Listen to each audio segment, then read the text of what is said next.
Okay crypto staking လုပ်တယ်ဆိုတာဘာလဲဆိုတာကို sharing လုပ်ပေးသွားမယ်ပေါ့နော်အဲ့တော့ staking လုပ်တယ်ဆိုတာကဒီ blockchain network တစ်ခုကိုပို့ပြီးတော့အားကောင်းလာအောင်လို့ supporting ပေးတဲ့သဘောမျိုးပဲအဲ့တော့ဥပမာပြောရမယ်ဆိုလို့ရှိရင် Bitcoin ဆိုလို့ရှိရင် proof of work system နဲ့တွားတာ POW system နဲ့တွားတာအဲ့တော့ပြောချင်တာကကျွန်တော်တို့ Bitcoin များများလိုချင်လို့ရှိရင် mining လုပ်ဒါပေမဲ့ Ethereum တို့ Solana တို့ဆိုလို့ရှိရင်ကျတော့ proof of stake system နဲ့တွားတာ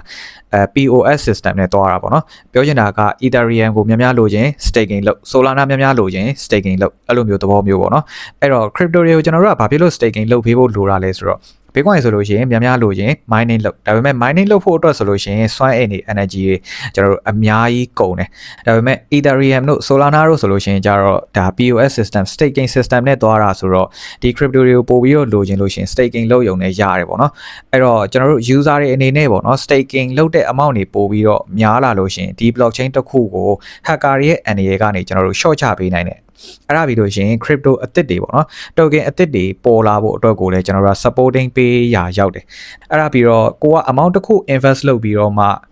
staking လုပ်ရတာဖြစ်တဲ့အတွက်ရေရှည်မှာဒီ crypto ရဲ့တန်ဖိုးတက်လာနိုင်တယ်ပေါ့နော်အဲ့တော့ပြောရမယ်ဆိုလို့ရှိရင်